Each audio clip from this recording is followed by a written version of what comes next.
Este es un resumen detallado en formato de audiolibro, del libro, El siglo chino. Si notas que el audio está un poco acelerado, no le subestimes a tu cerebro, verás que se va acostumbrando y lograrás optimizar tu capacidad de comprensión con algo de entrenamiento. Tampoco es necesario que la voz sea humana, en el fondo los conceptos se te quedarán guardados, sea cual sea el tono con el que percibas el audio. No olvides suscribirte al canal, activar las notificaciones y darle like en donde nos encontremos, ya que así seguiremos subiendo contenido de valor para ti. Ahora sí, comencemos el audiolibro. Introducción. Sabemos que la realidad se presenta ante nosotros de forma poliédrica, o lo que es lo mismo, ofrece muchas caras.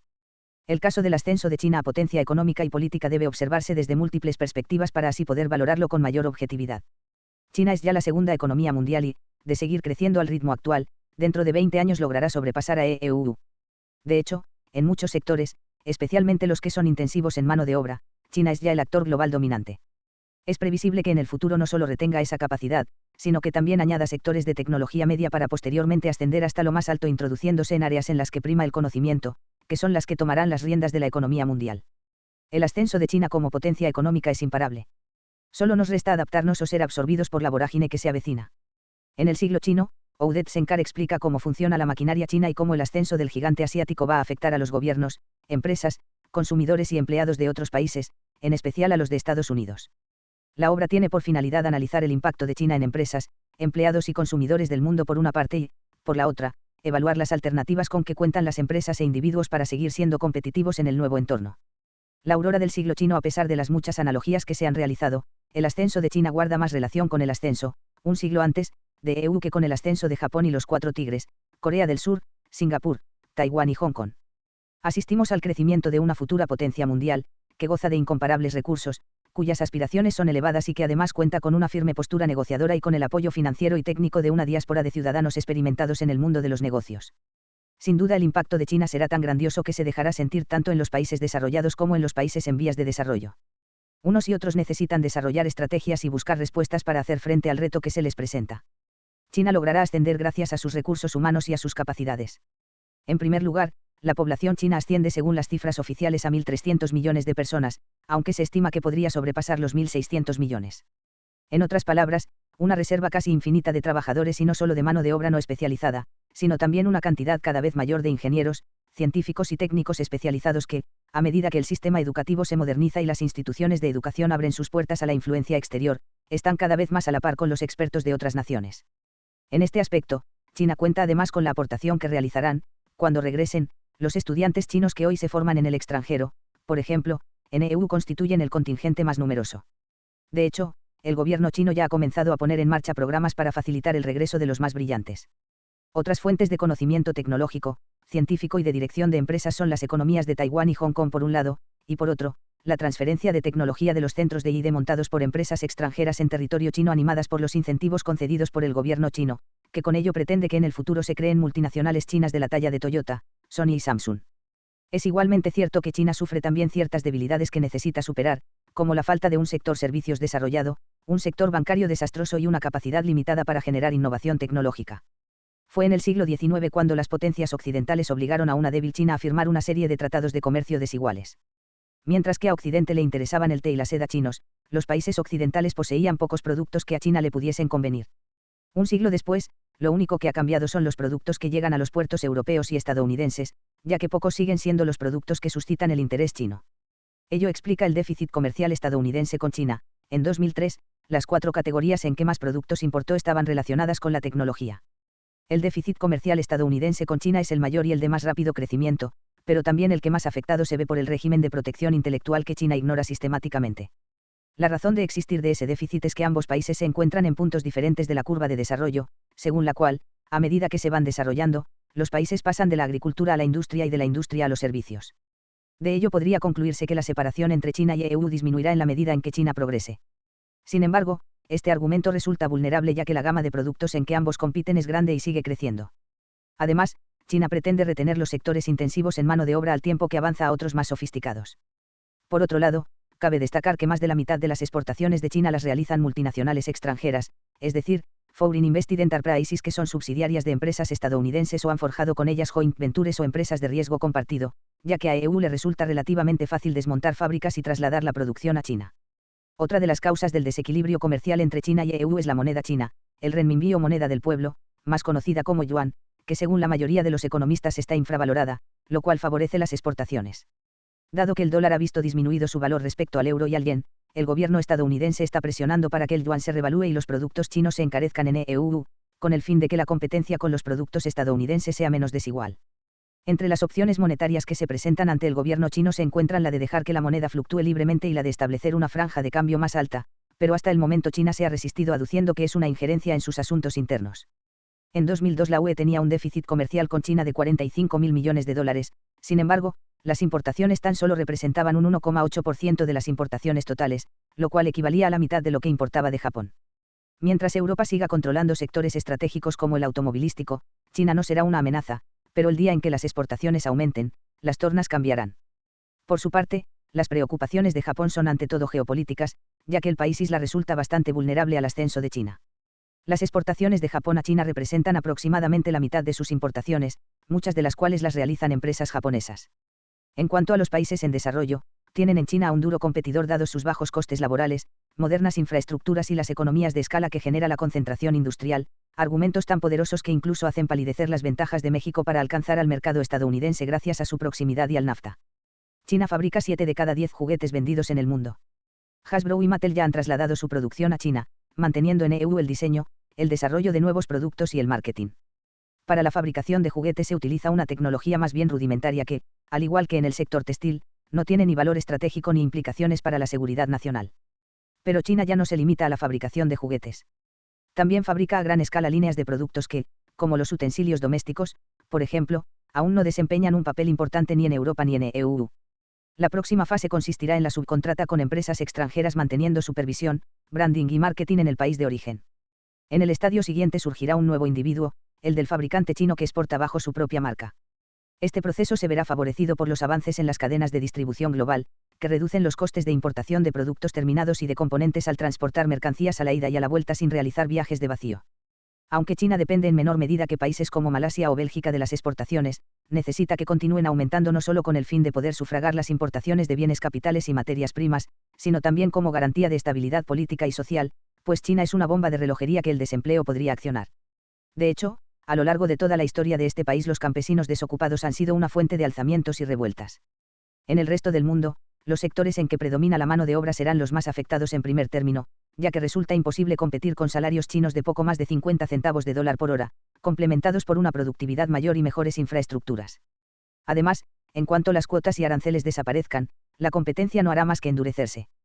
Pero a medida que el país avance tecnológicamente, los empleos que se verán afectados serán otros mejor pagados y en los que el conocimiento primará sobre la intensidad de la mano de obra. En la industria serán los puestos de base, desde la contabilidad a la atención al público, y en el sector servicios los relacionados con los seguros y la banca. Decíamos al comienzo que la realidad es poliédrica y la otra cara de la moneda es que, en contrapartida, los mercados occidentales se están convirtiendo en un paraíso para los consumidores, que han asistido a un descenso sin precedentes de los precios. En EU, la proliferación de productos chinos está íntimamente ligada al ascenso de cadenas como Walmart, cuya estrategia de precios bajos todos los días no sería posible sin China. No debe menospreciarse el poder de los consumidores estadounidenses, que ante la pérdida de empleos en EU podrían comenzar a realizar compras emocionales y, al igual que ya sucedió en otras ocasiones, empezarían a decantarse por los productos estadounidenses, Buy American.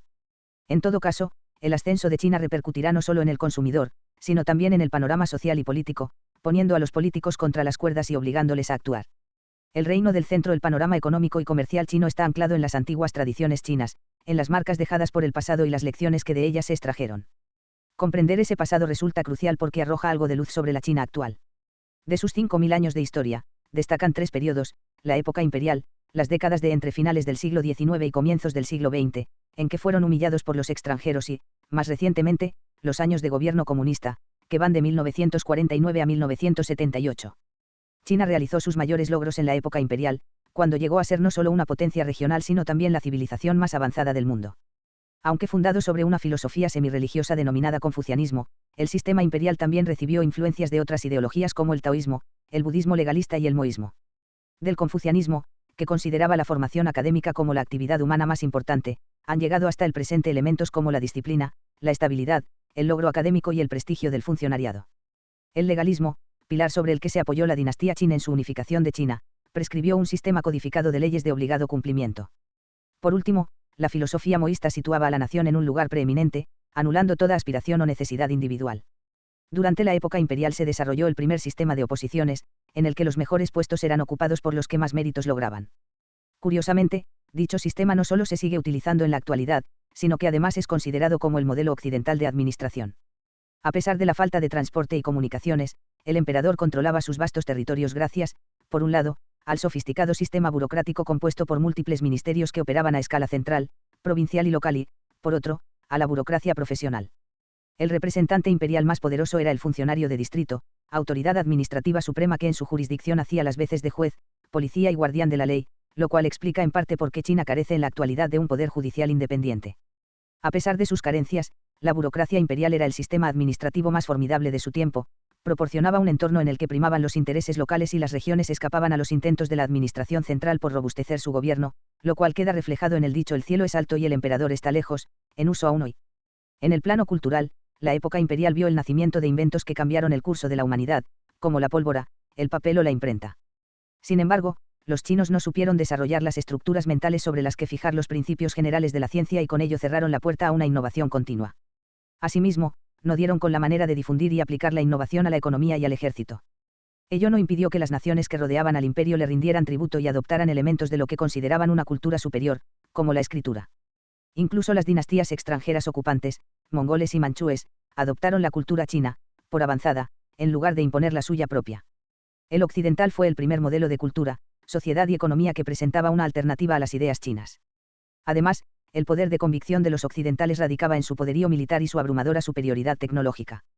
A pesar del rechazo inicial, los chinos se vieron obligados a adoptar la tecnología occidental, aunque se resistieron a hacer lo mismo con sus valores. El gobierno republicano firmó una serie de desiguales y humillantes tratados con las potencias extranjeras y, a la vez, les concedió derechos extraterritoriales en suelo chino. En los años 30 y 40, China se vio humillada de nuevo por las incursiones niponas en Manchuria. De todo ello China extrajo varias lecciones. Ante todo, aprendió a desconfiar de las intenciones de las naciones extranjeras e intentó no depender del exterior. La importancia de la tecnología para lograr este propósito explica no solo la fijación actual del gobierno chino por conseguir transferencias de tecnología, sino también la asociación de tecnología y seguridad nacional. Otra de las herencias de este periodo es el propósito de combinar tecnología extranjera con valores chinos. El tercer periodo destacado de la historia china es el gobierno comunista que comienza en 1949. En él destaca el gran salto adelante de Mao, 1958 a 1960, en virtud del cual se enviaron las fábricas al interior del país causando grandes hambrunas entre la población, y la Revolución Cultural, 1966 a 1968, en que Mao lanzó su Guardia Roja contra los intelectuales disolviendo el sistema educativo y la economía organizada. Las consecuencias de esta década perdida se dejaron sentir hasta 1975, aunque siguieron planeando sobre China durante varios decenios más. Por ejemplo, muchos de los actuales empresarios chinos carecen de formación. De este periodo se extrajeron, entre otras, las siguientes lecciones: que las ideologías y la economía constituyen una mezcla explosiva, que China necesitaba no solo una transformación mental sino también una reorganización del sistema de producción, que la concentración de infraestructuras y conocimientos técnicos debía permitirse aunque resultase peligrosa desde el punto de vista político e ideológico y que el futuro del régimen comunista estaba ligado a la prosperidad económica de la nación. En octubre de 1975, el régimen comenzó su apertura, aunque la lucha política continuó como demuestran sucesos como la masacre de la plaza Tiananmen. En su determinación por lograr transferencias de tecnología, el gobierno chino está dispuesto a permitir que los conocimientos se extiendan llegando a empleados, consumidores y otras partes interesadas. Su mayor aspiración es restaurar la antigua gloria imperial restableciendo el nivel político, cultural y de seguridad. Como otros regímenes no democráticos del mundo, el chino se nutre de símbolos para mostrar su grandeza, la construcción del edificio más alto del mundo, la organización de los Juegos Olímpicos, etc.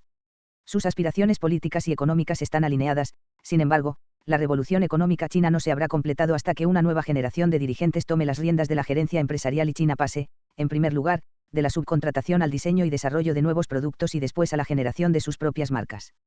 El sector servicios está aún poco desarrollado, en parte debido a que hace poco que está abierto a la competencia extranjera. Sin embargo, forma parte de la visión de la China futura, como también el transporte y las comunicaciones. En su carrera milenaria plagada de altibajos, el reino del centro está ascendiendo de nuevo y esta vez lo hace determinado a conjugar el esplendor del pasado con las promesas de futuro. Un país inigualable. China no es la primera economía del mundo que, saliendo de las filas de los países en desarrollo, se sitúa entre las potencias industriales de vanguardia. Japón y Alemania resurgieron de sus cenizas tras la Segunda Guerra Mundial y, más recientemente, el caso de Corea del Sur resulta igualmente ilustrativo. Cabe cuestionarse si China no es más que otro eslabón de la cadena, ya que de ser así su impacto sería temporal, limitado y predecible. Sin embargo, ya vimos que el ascenso de China guarda más relación con el ascenso de EU en el siglo pasado que con el de las economías que le preceden. Su peculiaridad reside en la coincidencia en el tiempo de su desmesurada población, su enorme economía y su rápido crecimiento, pero también en su legado histórico, sus instituciones, sus elevadas aspiraciones, su incomparable combinación de recursos y su poder de negociación. Esta constelación de sucesos interdependientes no tiene ni precedentes, ni visos de repetirse en breve en ningún otro lugar. Ya de por sí, China es el único país comunista que ha logrado un rápido crecimiento económico en un periodo de tiempo sostenido. También cabe plantearse si China es un nuevo Japón. Resulta inevitable que al evaluar las relaciones comerciales entre EU y China, salga a colación el nombre de Japón, dados los muchos paralelismos que se pueden trazar entre ambas naciones asiáticas. Las dos han sido consideradas una amenaza para la seguridad nacional estadounidense, ambas tienen un déficit comercial con EU, han manipulado sus tasas de cambio en pro de la competitividad de sus productos, ambas han burlado los derechos de propiedad intelectual y han erigido todo tipo de barreras para impedir la importación de productos estadounidenses. En los 70 Japón era menospreciado como el patito feo, en los 80 se convirtió en el cisne admirado por las escuelas de negocios. A pesar de poder dibujar todos estos paralelismos, no debemos ignorar las brutales diferencias de tamaño entre ambos países en lo que se refiere a población y territorio. Japón necesitó una generación para pasar de la baja a la alta tecnología, pues a diferencia de EU, no contaba con el apoyo de la inmigración, pero China puede hacerlo en menos tiempo porque las reservas de mano de obra barata del interior durarán años. Por otra parte, además de contar con el apoyo financiero y técnico de Hong Kong y Taiwán, China posee una comunidad de inmigrantes diseminados por todo el planeta, algo que no tiene Japón. Además, el sistema educativo se está abriendo paulatinamente, la inversión extranjera en China es mayor, el país es miembro permanente del Consejo de Seguridad de la ONU y está llamado a desempeñar un papel cada vez más activo en la política internacional. Por último, los conflictos comerciales con China se tratan de forma multilateral en el seno de la Organización Mundial del Comercio, mientras que Japón y EU dirimen sus disputas bilateralmente. La capacidad de innovación es una función tanto del número de científicos e ingenieros, como de la herencia cultural. A lo largo de la historia, Japón ha sido un imitador y China un innovador. El sistema educativo japonés no fomentaba el pensamiento crítico sino la conformidad con el grupo, aplastando con ello la innovación. Por su parte, el sistema chino sufrió de lo mismo tan solo durante una parte de su historia, ya que durante la época imperial las ciudades chinas actuaron como anfitrionas de residentes extranjeros y ahora continúan con esa tradición acogiendo a inversores extranjeros, enfoque que contrasta con la expulsión de extranjeros y cierre de fronteras de Japón para evitar las influencias externas. Por otra parte, a pesar de su legado de control burocrático, los chinos toleraron la actividad empresarial durante gran parte de su historia, como lo atestigua la existencia del comercio y comerciantes. La actividad empresarial sobrevivió hasta 1950 y se relanzó desde 1979, y los chinos residentes en el exterior trajeron consigo su gran entusiasmo y su gran capacidad empresarial. Con el estallido de la burbuja de la bolsa de Tokio a finales de los 80 y con el declive de Japón en los 90, EU se sintió tranquilo al observar que la amenaza nipona retrocedía. Sin embargo, el vacío que dejó fue pronto tomado por los cuatro tigres, que ocuparon primero las áreas de baja tecnología e intensivas en mano de obra que Japón se había visto obligado a abandonar y después, viéndose en la misma tesitura debido a la feroz competencia china, optaron por dirigirse al mercado de lujo. En la actualidad, los tigres son inversores y socios de China contribuyendo al crecimiento del comercio intraasiático. Otro país que guarda cierto parecido con China es la India, ambos tienen una población que sobrepasa los 1.000 millones de habitantes y una diáspora con potencial para contribuir al desarrollo del país, se han esforzado por liberarse del estricto control socialista y han logrado atraer inversiones lucrativas como el primero y de tecnológico. Sin embargo, India cuenta con varias ventajas, como sus más de 50 años de democracia, tener una clase media, considerar el inglés como lengua oficial y disponer de un sistema jurídico y financiero relativamente independientes. Recientemente se defendía en la publicación Foreign Policy que India podría llegar a aventajar a China, ya que esta última dependía demasiado de las inversiones extranjeras, carecía de dotes empresariales y no contaba con multinacionales reconocidas. Sin embargo, todas esas afirmaciones son parcialmente ciertas. China no solo posee una tasa de crecimiento mayor, sino que además la inversión extranjera que recibe la India equivale a menos de un 10% del total recibido por China. Por otra parte, China compite a escala global en una serie de sectores que van desde los textiles a toda clase de utensilios, mientras que India se limita al software, los call centers y otros trámites administrativos. En definitiva, aunque desempeñará un papel importante en ciertos sectores económicos, India no logrará alcanzar a China en un futuro próximo. De los calcetines a la industria aeroespacial, China es el líder mundial de productos intensivos en mano de obra, pero no nos confundamos, también es el fabricante líder a escala mundial de teléfonos móviles además de un importante productor de chips, elementos de telecomunicaciones y, algún día, de automóviles y aviones comerciales, ya fabrica aviones militares, ha montado aviones comerciales y está desarrollando aeronaves con motor a reacción para vuelos continentales. Las empresas chinas están empeñadas en subir la escalera tecnológica saliendo de las filas de los imitadores para convertirse en creadores de los que marcan el paso. Su finalidad no es alcanzar a las potencias industrializadas, sino sobrepasarlas. Para ello cuentan con un detallado plan en el que la inversión extranjera y las transferencias de tecnología ocupan un lugar primordial. Las ambiciones tecnológicas de China están ancladas en las contradicciones de un pasado de 1000 años de invención tecnológica que no vio continuidad, en la humillación y la derrota militar que sacaron a la luz el retraso tecnológico del gigante a finales del siglo XIX y comienzos del XX y en los intentos de innovar por decreto, siguiendo el modelo soviético, en la segunda mitad del siglo XX.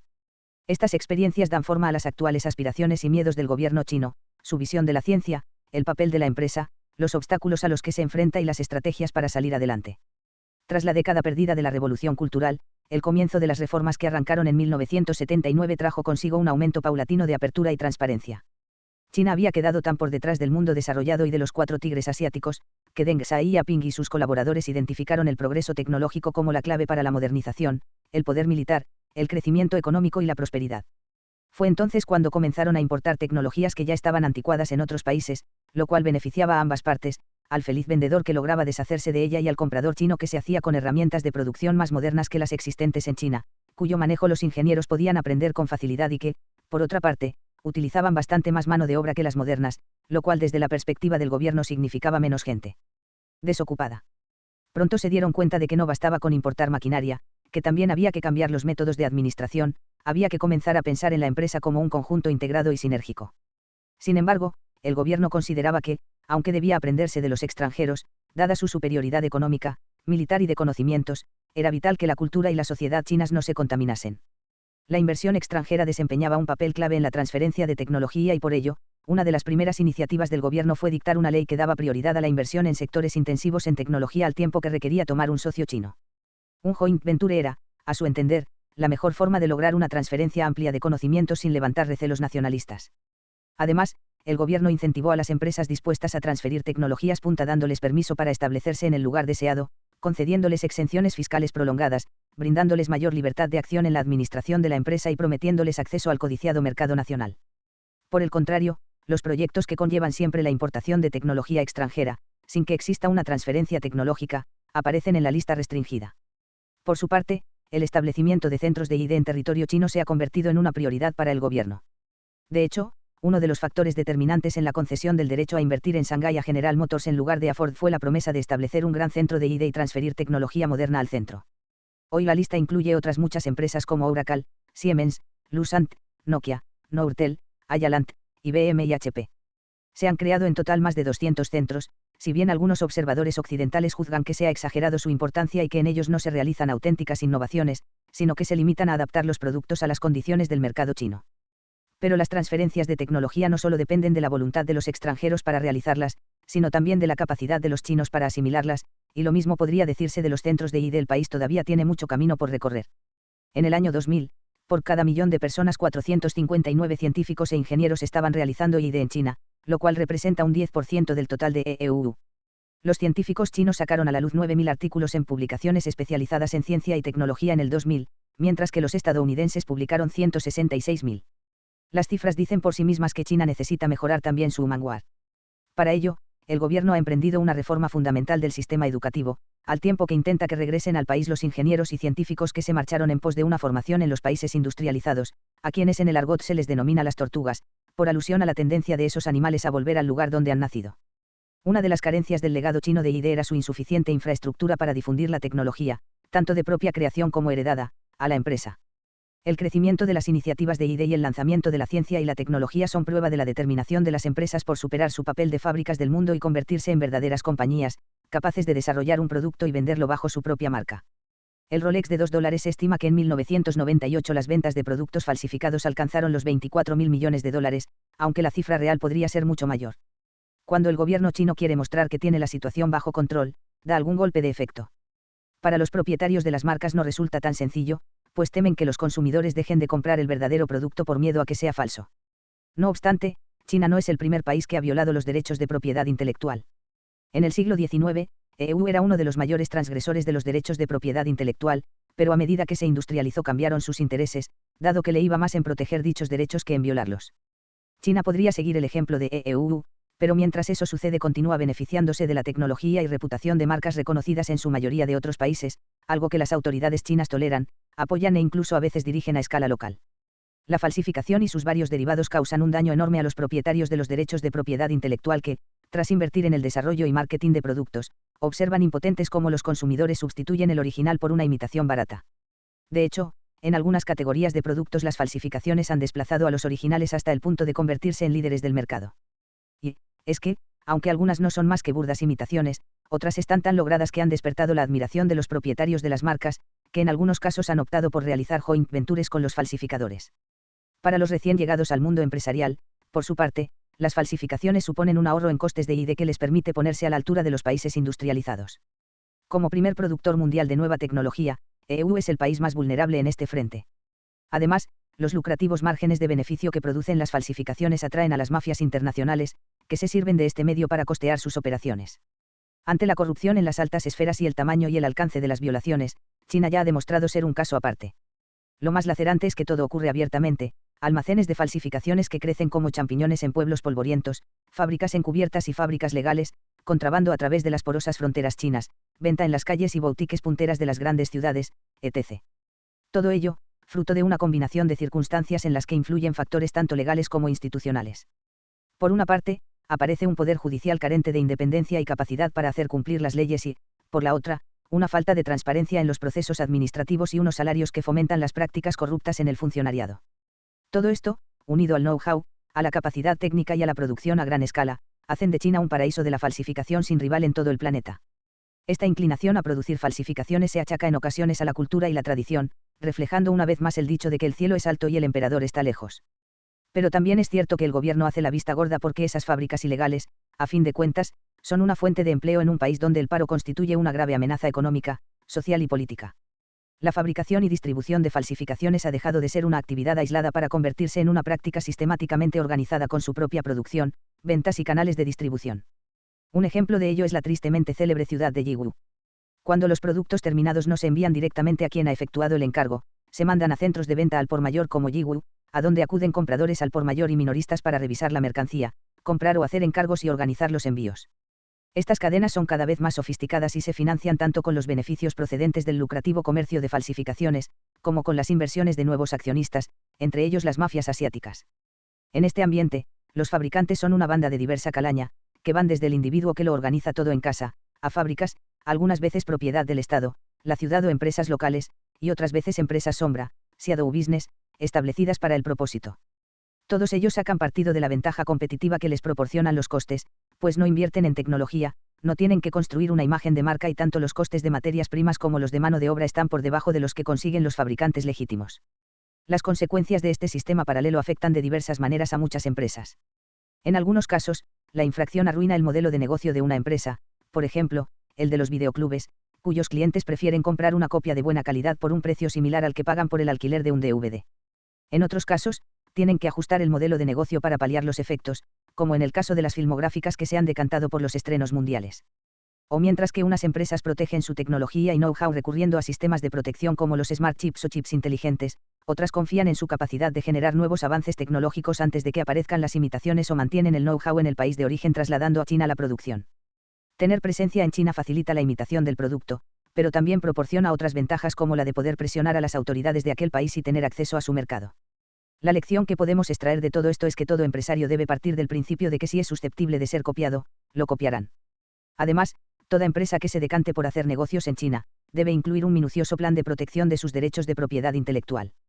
El desafío comercial, el ascenso de China ya ha hecho mella en las empresas del mundo entero. El impacto se ha dejado sentir en unos sectores más que en otros, los intensivos en mano de obra han sufrido más que los intensivos en tecnología, y más en unos países que en otros, en EU más que en la UE, donde la legislación es más rígida. El avance chino en el sector de mano de obra intensiva no causará grandes estragos en EU, que ya hace tiempo abandonó muchas de esas líneas de productos. Sin embargo, desde la perspectiva empresarial, el ascenso de China nos hará replantearnos toda clase de lugares comunes respecto a la competencia entre empresas y países, el valor de la proximidad geográfica y el coste de entrada y salida en el mercado. Entre los sectores que dominan los chinos se encuentran, por ejemplo, el textil y el de muebles. En la actualidad, la mayor parte de la ropa procedente de terceros países que se vende en EU es china, y se espera que en el futuro China se convierta en el proveedor predilecto de la mayoría de los importadores estadounidenses. De hecho, China es ya un centro de aprovisionamiento general cuyo ascenso afecta no tanto a los países desarrollados que deben concentrarse en los sectores en que son más competitivos, como a los países en desarrollo, que se verán obligados a buscar fuentes alternativas de crecimiento y empleo. Por su parte, las importaciones de mobiliario chino a EU se sextuplicaron entre 1996 y 2002, mientras que la producción estadounidense de los mismos disminuyó.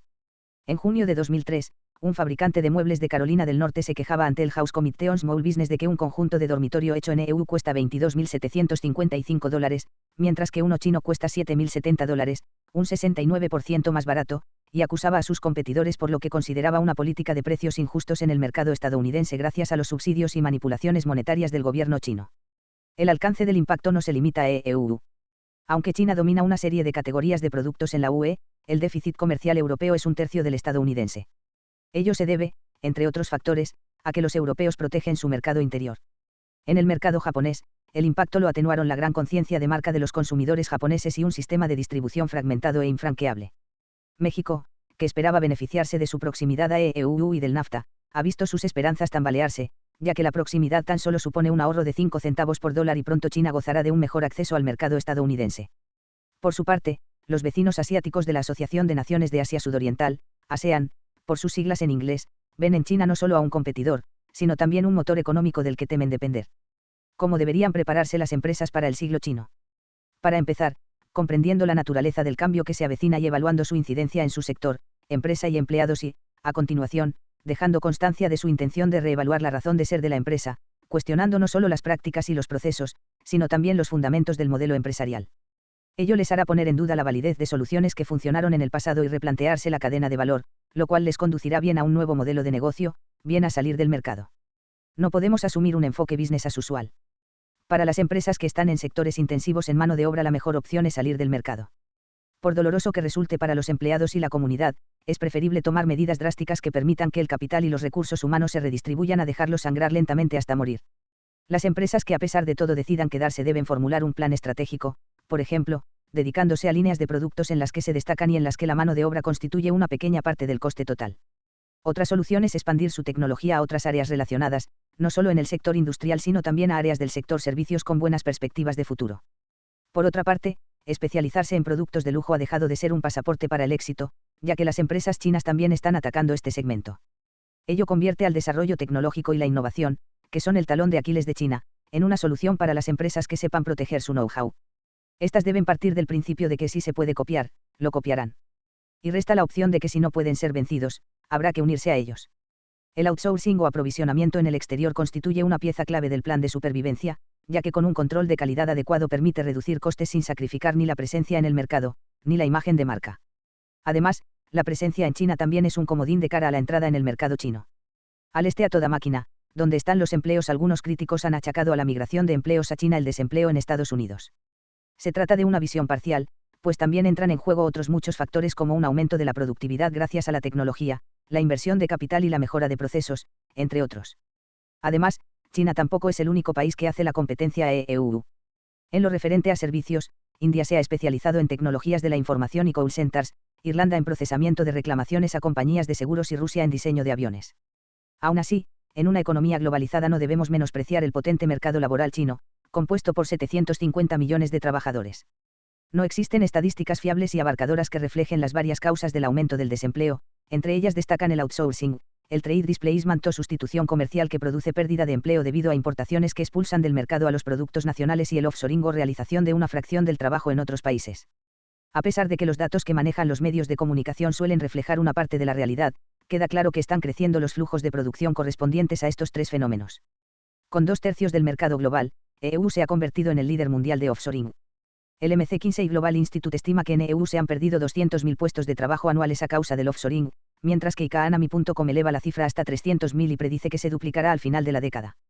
La otra cara de la moneda es que, mediante un proceso de destrucción creativa, todos los años se crean y destruyen empleos, de forma que el aprovisionamiento exterior, outsourcing, de EU constituye un activo en otro lugar, un insourcing, y el desplazamiento comercial destruye empleos en sectores intensivos en mano de obra, mientras que los crea en servicios comerciales tales como la ingeniería o la consultoría. Asimismo, el aprovisionamiento en el exterior elimina muchos puestos de empleo en el lugar de origen, pero crea otros intensivos en conocimiento y con mayor valor añadido. Los economistas consideran que la migración de empleos es parte de una redistribución de recursos, bienes e instalaciones. Se trata de una progresión natural que, según estos expertos, beneficia a todas las economías. Por tanto, la pérdida de 2 millones de empleos en EU en el sector industrial entre 1995 y 2002 sería parte de esa tendencia general. Históricamente, los países que perdieron empleos en el sector textil pasaron a la fabricación de bienes superiores.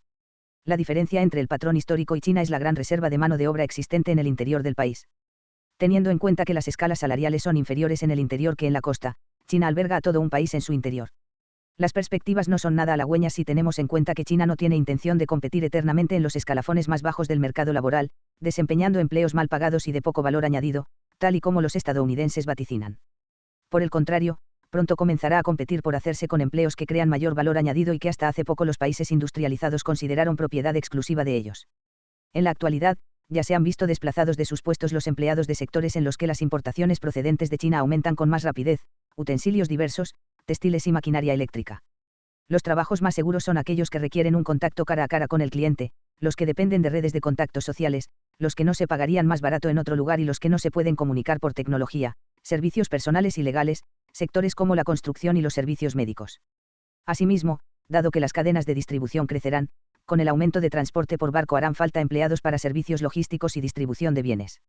Otros campos que se beneficiarán son el de la educación, habrá que formar a estudiantes y trabajadores chinos, el turismo, la clase media china comenzará a viajar como en su día hicieran los japoneses, y el propio mercado laboral chino. Según una predicción publicada por el Departamento de Trabajo de EU, de los 30 puestos de trabajo en los que la oferta de empleo crecerá más entre 2002 y 2012, 5 están relacionados con la salud, 4 con la educación, 3 con la hostelería y entre el resto destacan las profesiones de guardia de seguridad, bedel y técnico de reparación, seguidas de vendedores y conductores de camión. Solo 3 de esos 30 son puestos de dirección y 2 son técnicos. No son precisamente los campos en que la mayoría desea hacer carrera, sin embargo, la formación ha dejado de ser un seguro de empleo. El ascenso de China es un acontecimiento comparable al ascenso en el siglo anterior de EU como potencia económica, política y militar. China se convertirá en el fabricante y exportador dominante en sectores que van desde los más intensivos en mano de obra a los dirigidos por la tecnología. En una década también será el punto de conexión de los mercados del sudeste asiático y del resto de Asia, que rivalizarán con las economías de Europa y las Américas. Asimismo, será un árbitro de la diplomacia internacional no solo en Asia sino en el resto del mundo. Por otro lado, al reforzar su poder militar se convertirá en un peso pesado que equilibre un mundo dominado por Occidente, sentando las bases de un nuevo sistema de equilibrio del poder. La transición estadounidense de una economía industrial a una de servicios es una réplica de su anterior paso de la agricultura a la industria. En ambos casos, se destruyeron empleos en unos sectores y en otros se crearon más puestos, mejor dotados y con un salario más alto que los que se perdieron. Siguiendo la misma lógica, sería de esperar que ahora sucediese lo mismo. Sin embargo, por reconfortantes que sean las analogías, también pueden resultar engañosas. Lo único cierto es que estamos pisando tierra desconocida. Del mismo modo, no debemos dar por supuesto que es posible mantener la fabricación de productos de lujo y las iniciativas de ID trasladando a China el resto de actividades de producción. Pecamos de ingenuidad si creemos que China aceptará a largo plazo esa división del trabajo y, de hecho, todos los indicios señalan que no será así. El nivel de la transferencia de tecnología a China no tiene precedentes y, aunque en la actualidad la inversión que realiza en ID es modesta en relación al PIB, a medida que crezca su PIB también lo hará la cantidad dedicada a ID. Algunos estudios del impacto de China se centran en su entrada en la Organización Mundial del Comercio para hacer predicciones sobre el futuro. Unos ven mayor transparencia, una regulación más abierta y un fortalecimiento de la protección de los derechos de propiedad intelectual, que igualarán el campo de juego e incrementarán las oportunidades de inversión en China para exportadores e inversores. Por el contrario, los más escépticos se cuestionan si China cumplirá con los tratados de ingreso en la OMC. Hasta ahora, los resultados son desiguales, pues junto a notables progresos se han producido también numerosas transgresiones. Lo único cierto del futuro de China es la incertidumbre, podría producirse un aterrizaje suave o uno abrupto. Según los partidarios de la teoría del aterrizaje suave, los salarios en China subirán hasta que el país deje de ser competitivo en los sectores intensivos en mano de obra y le releven Vietnam, Bangladesh y otros. También vaticinan un cambio gradual de la tasa de cambio del yuan provocada por las medidas de apertura al mercado, un mayor control de las falsificaciones y la compra de más productos estadounidenses. Por su parte, los apostantes por el aterrizaje abrupto ven avecinarse una crisis entre EU y China que culminará en un choque con consecuencias económicas, políticas y de seguridad. Presionado por la continua pérdida de empleos en el sector industrial, el gobierno se verá obligado a tomar medidas proteccionistas haciendo caso omiso de los acuerdos firmados en el seno de la OMC. Los sindicatos y asociaciones seguirán atacando a China en el frente de los derechos humanos, pero también apelarán al comercio justo y a la reciprocidad. Mientras tanto, China continuará defendiendo su industria, añadiendo medidas antidumping a su arsenal de subsidios y otras medidas proteccionistas y defendiendo a los suyos en las disputas comerciales. La opinión pública internacional podría negarse a apoyar a EU en estas lides, pues para muchos es un comerciante injusto. En tal caso, EU se encerrará en sí mismo aislándose de las corrientes del comercio internacional. Aunque podría llegar a ser imaginable, un escenario así resulta poco probable. Conclusión: si ningún obstáculo se cruza en su camino, en el siglo XX y China restaurará su nombre de reino del centro. Se convertirá en un nudo industrial, comercial y político primeramente en Asia Sudoriental y Central y, a continuación, en el mundo entero, donde será una de las 2 o 3 potencias dominantes. La forma en que se maneje el desafío definirá el panorama mundial que heredarán las generaciones venideras.